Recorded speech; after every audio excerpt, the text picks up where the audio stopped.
Perempuan ini diculik, dirampok, diperkeos, bahkan ditikam sebanyak 50 kali namun tetap hidup.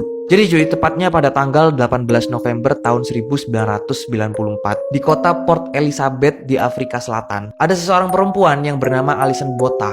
Merupakan sosok perempuan yang selamat dari sebuah tragedi penculikan, perampokan, pemerkeosan, dan aksi pembunuhan. Jadi ceritanya si Alison ini waktu itu sedang nongkrong gitu cuy sama teman-temannya di pinggiran pantai pas waktu sore.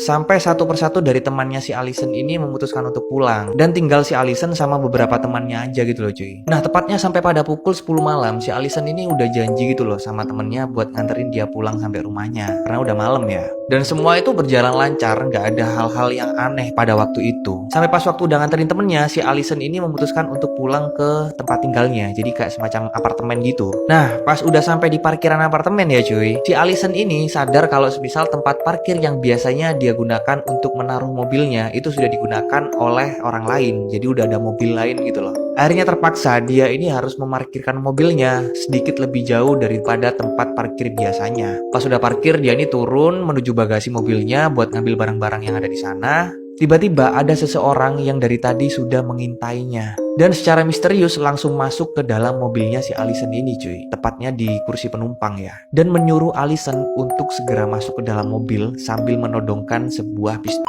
ke kepalanya Alison. Orang ini juga menodongkan sebuah pisau dan mengancamnya untuk tidak melakukan hal-hal yang dapat membunuhnya. Waktu itu Alison ini mencoba untuk bersikap tenang gitu loh cuy. Jadi dia memutuskan untuk nurut dan mengikuti segala instruksi yang diberikan oleh si penjahat tersebut. Si Alison ini disuruh mengemudikan mobilnya ke sebuah wilayah yang ditentukan sama si penjahat ini cuy. Di jalan, penjahatnya ini juga ngomong sama si Alison kalau dia ini nggak punya maksud buat mau membunuh si Alison karena dia cuma butuh mobilnya doang. Si Alison ini juga udah negosiasi sama dia. Dia tuh udah ngomong kayak gini, ambil aja mobil gua, semua harta gua, uang yang gua punya, tas gua, apapun yang lu mau ambil, pokok jangan bunuh gua dan biarin gua tetap hidup. Udahlah, mending gua turun di sini aja ya, mending lu bawa ada mobil gua. Dia bilang kayak gitu cuy. Tapi si perampok ini malah tidak mengizinkannya untuk turun. Sampailah mereka berdua di sebuah daerah yang udah ditentukan.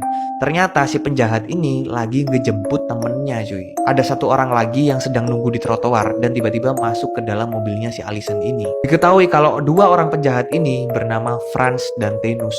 Akhirnya disuruh nyetir lagi tuh, disuruh bawa ke suatu daerah lagi yang lebih sepi. Pas sudah sampai di tempatnya, si Alison ini tiba-tiba langsung disuruh turun sama kedua orang ini. Bukannya untuk ditinggalkan, justru si Alison malah mendapatkan sebuah tindak pelecehan seksual. Jadi dia diperkeos cuy sama dua orang, serta diperlakukan dengan berbagai macam tindak kekerasan. Bahkan ya, si Alison ini sampai diperkeos dalam keadaan dia digantung. Alison yang kala itu sudah setengah sadar, jadi udah kayak mau pingsan. Dua penjahat ini berusaha untuk menghilangkan jejak daripada Alison dengan cara menikam sebanyak 35 kali di daerah perut dan 17 kali di area leher sampai lehernya ini udah mau putus cuy. Jadi kepala sama badannya ini udah mau copot dengan harapan untuk membunuh si Alison agar menghilangkan jejak daripada apa yang dilakukan sama kedua preman ini. Setelah dirasa kalau Alison ini sudah meninggal, mereka pun langsung pergi membawa seluruh harta Alison dan meninggalnya terbaring dengan bercucuran darah di tanah.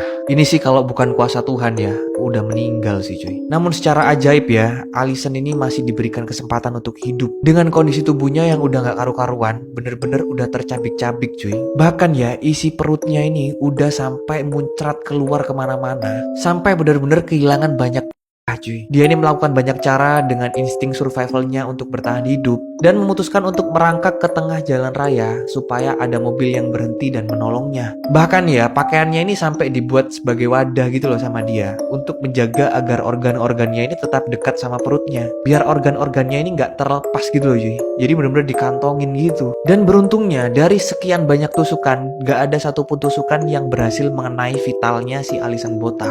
Dia mengaku kalau semisal adrenalinnya membuat dia tidak merasakan sakit sedikit pun. Jadi udah bener-bener kayak mati rasa cuy, melihat kondisinya yang udah kayak gitu. Cuman waktu itu dia juga bilang kalau dia ini susah banget buat bernafas karena jaringan pernafasannya dia ini sobek. Pas waktu udah sampai di tengah-tengah jalan raya, dia ini memutuskan untuk berbaring dan meminta tolong.